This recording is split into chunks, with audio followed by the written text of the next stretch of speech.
Hello and welcome to the CX Files for December 12th, 2024. My name is Mark Hillary and I'm in Sao Paulo, Brazil. And I'm Peter Ryan coming to you today, Mark, from beautiful South Africa, where I am in Johannesburg. Great to see you, albeit remotely, but great to be back in a part of the world that I've always felt is a bit of a second home. I don't think I've been to South Africa in the middle of summer before. It's always been kind of the middle of the year. And it's the same for me down in Brazil. The seasons are the complete opposite of what Europe and the US or North America will see. So yeah, it must be good to be down there. It's good to be down here, good to catch up with a lot of friends, and good to really reconnect with an industry that's I don't want to say has come on fire or is on fire. It's always been on fire. I mean, Mark, the number of times you and I have been in South Africa and we've seen each visit just more and more momentum South African BPO having in terms of the different types of clients that are being serviced from South Africa, the different industries, the extent to which employment in South Africa has been burgeoned by the BPO space. It's always nice to be down here. But we've got a deadly interview, if I may use that term today. Why don't you tell us who it is? Well, it's Katrin Langley, who I know we've both been connected to and have worked with in the past. So what were you talking with Kat about then this time? So Katrin and I caught up a little bit about the emergence of the first time outsourcing client. Now, Mark, as you know, there's always been a sense in the industry that 15 to 20% of CX delivered is done by an outsourcer. But one of the things that we've seen post-pandemic, post-COVID, is the desire of enterprises that haven't used outsourcing before as a means of delivering CX to work with third parties. And what I talked to Katrin a little bit about over the course of my chat were some of the dynamics around why enterprises that have never used this business model are adopting it, what the outsourcers that are interested in winning business from first-time clients need to be thinking about in terms of being able to get that almost mind share or that positioning where they're going to stand out as a provider of choice. And we talked a little bit about what some of the concerns were that perhaps a BPO might need to think about with regards to perception of what outsourcing means versus what it means to actually get the work done when they start working with that third party. There's a lot of different dynamics at play when you're working with an organization that's never actually done outsourcing before and what that actually means. So Katrin was incredibly helpful in terms of providing some clarity around that. Yeah, and it's an interesting topic because, like you mentioned, the vast majority of customer service, customer interactions are managed in-house. I've actually struggled to find really reliable statistics on this, but everything that I've found from major analysts like Gartner points to something between 70 to 80% of customer service work actually being handled inside businesses. So, it's all to play for because we look at the BPOs and imagine that they're doing a lot of work, but they're only really handling a small percentage of all of the customer interactions that are going on. And I think that, historically companies have felt that either they want to keep tight control on their customers and culturally keep keep everything under the same roof, or they just haven't wanted to hand over the cash. They always feel that they're paying for another company to profit from the service. So but I think that, in the past few years, there has definitely been a dynamic emerging where CX is getting more complex. There's getting to be the requirement for more technology to be involved, more channels, more 24/7 demands on operators. And essentially, it's customer expectations are kind of going through the roof. And are you able to keep on meeting those customer expectations with your internal team? I think that's definitely driving a lot of this interest in working with CX specialists. Yeah, agreed. And we know that from the research we're doing at Ryan Strategic Advisory, the proportion of enterprises that have not used outsourcing before, but are looking at it and looking to adopt outsourcing as a way of delivering at least part of their CX requirements is growing. So this was great that we were able to catch up with Katrin about this. So let's find out what Katrin had to say, and she can enlighten us as we go into the interview.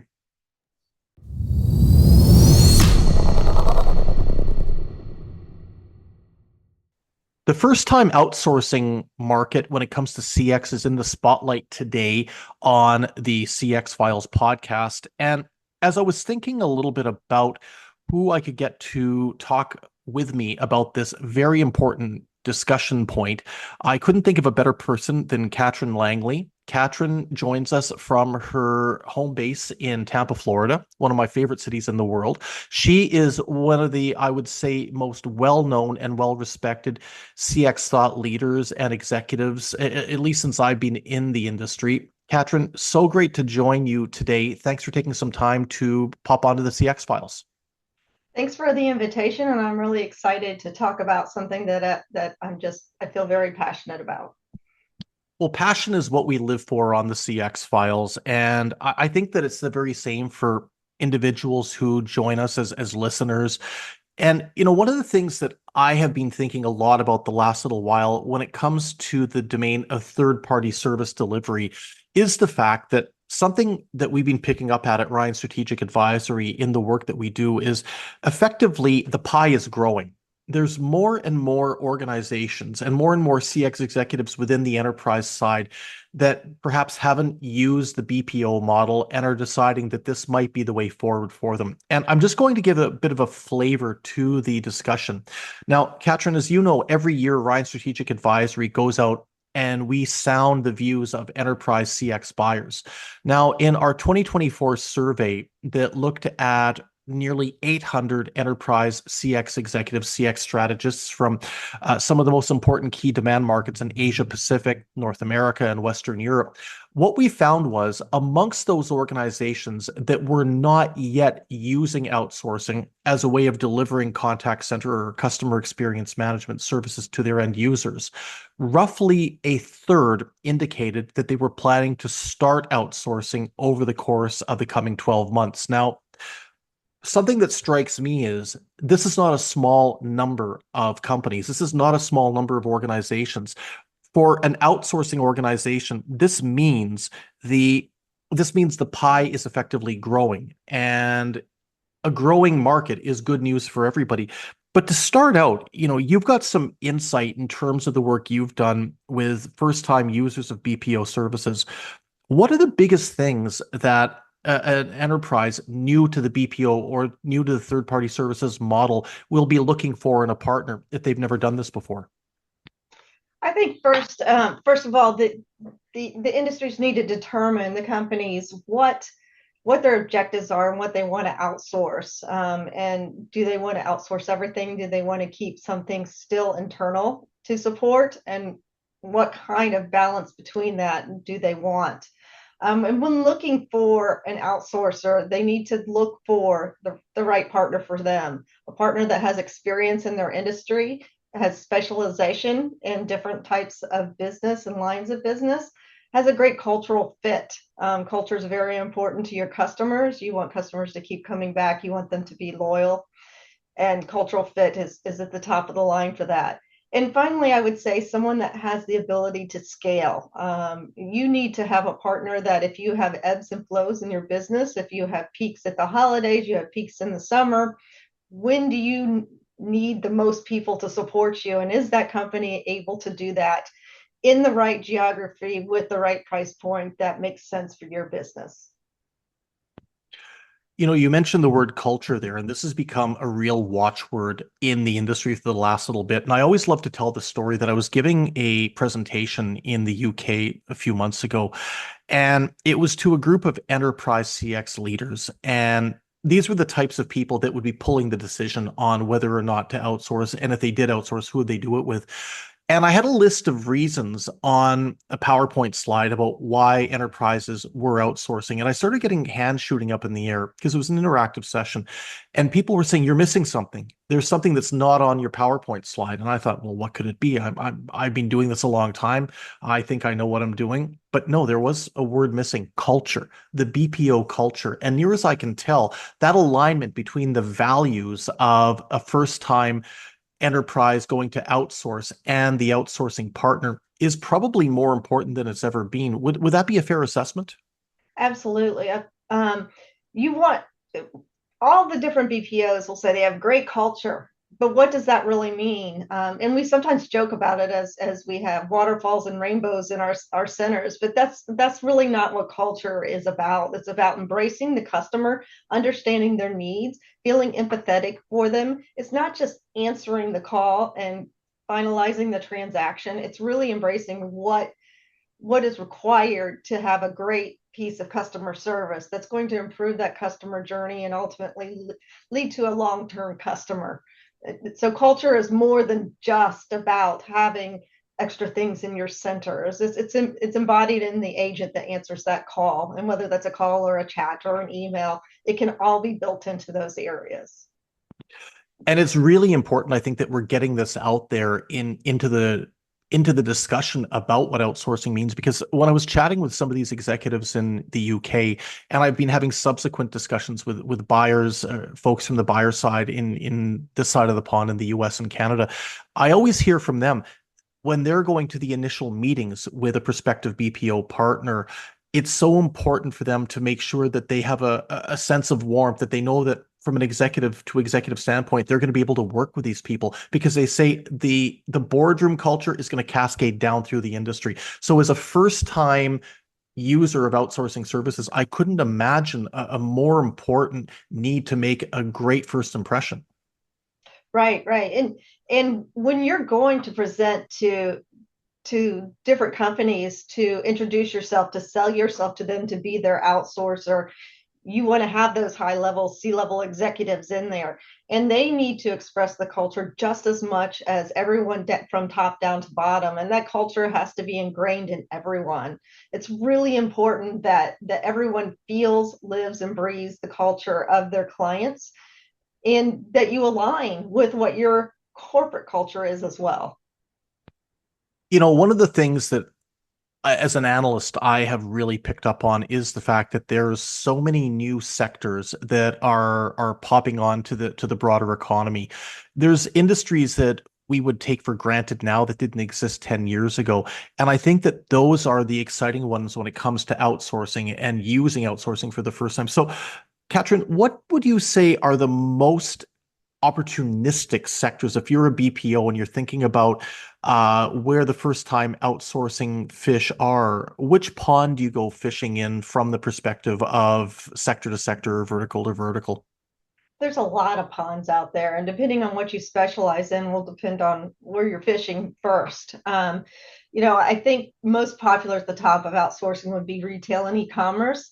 And e-commerce kind of transcends between just a retail environment to a technology type startup with all of the resale shops that are kind of a tech resale startup retail kind of environment. But beyond that, there's healthcare. Telemedicine has really become popular as of late, and financial services and fintech. The fintechs are just popping everywhere with the buy now and pay later models. All of those areas need outsourcing support to help them grow, because the companies, once they start to scale, they can't support the need for keeping more and more agents to come on board. And that's what BPOs specialize in, is recruiting, hiring, and keeping people to answer their calls and provide that customer care that they need at the scale that they can't support anymore.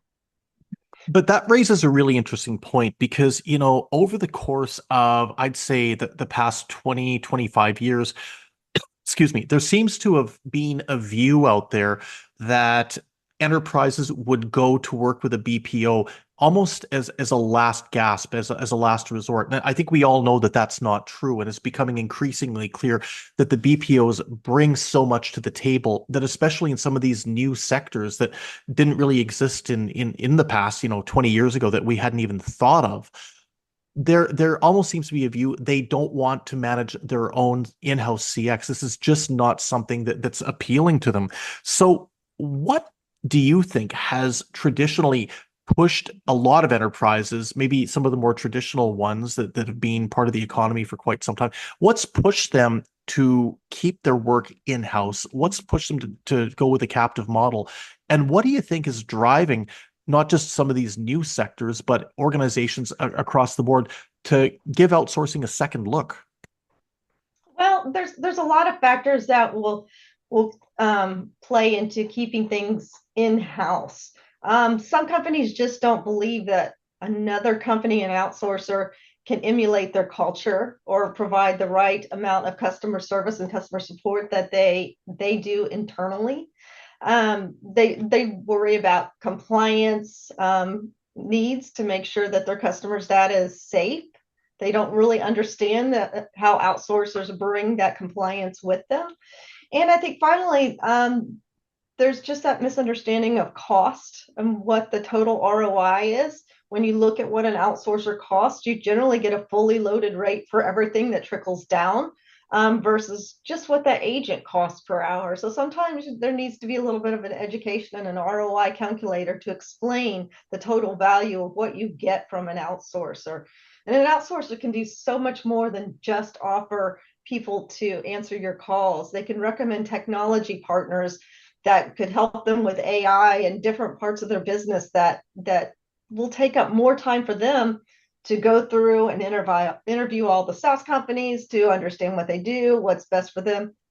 Outsourcers have already tried them. They've already implemented services into other into other partners they're with, other customers, and they know what works and what doesn't work. So they can be seen far beyond just someone that's going to provide customer care, but truly be a partner that's going to give them advice in a lot of areas. So, as we're thinking a little bit about 2025, and I always like to say to my guests that it's shocking to think that 2024 is nearly done, that we're sort of at the point where we are seriously looking at planning for the coming calendar year. What do you think outsourcers need to be thinking about if they're going to stand out to first-time users or first-time clients? What are going to be the key elements that they need to highlight in their marketing and their promotion and their commercials, if they're not just going to be part of a generic group of offerings, but rather one that's going to stand out and show themselves to be open and to be available to those first time buyers that might need a little bit more hand holding and a little bit more TLC, to use a very badly overused cliche?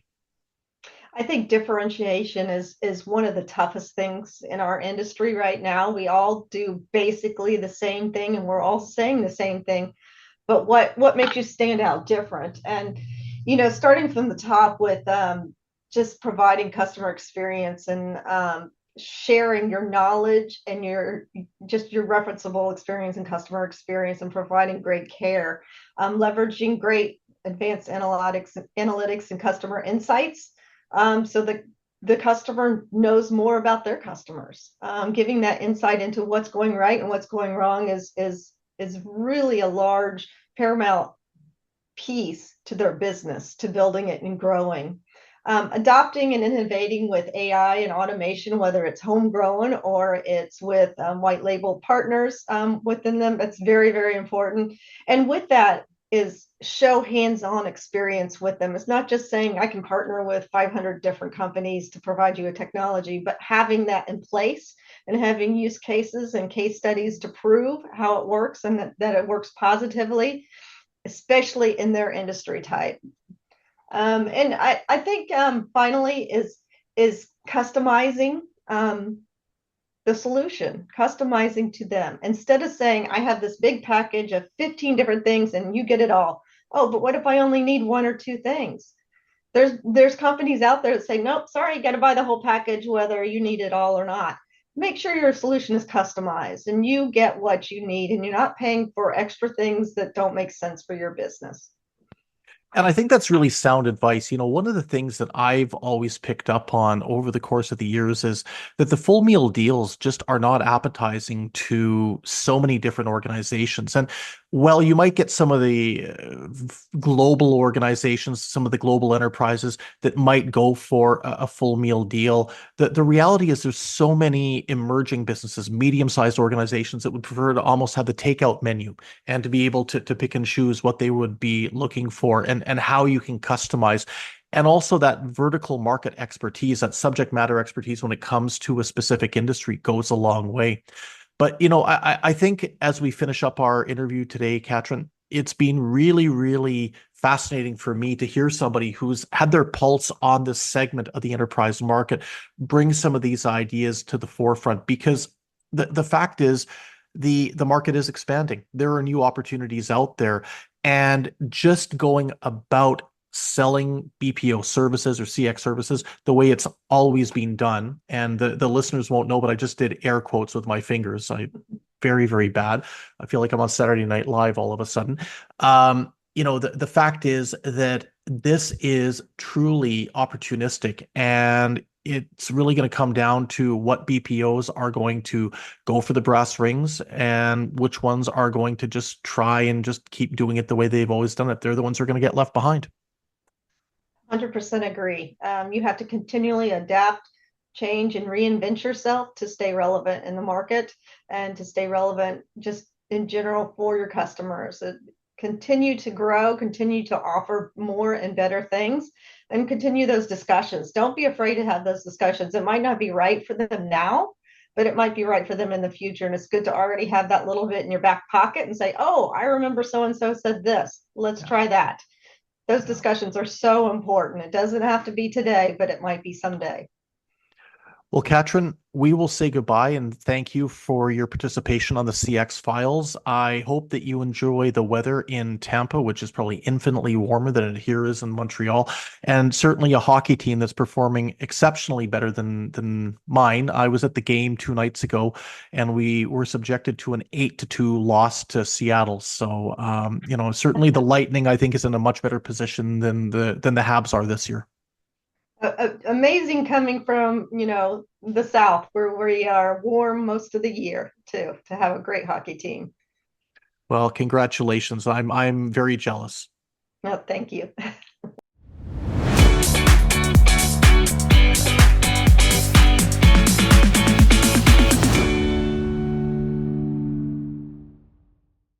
Thanks for listening to the CX Files podcast.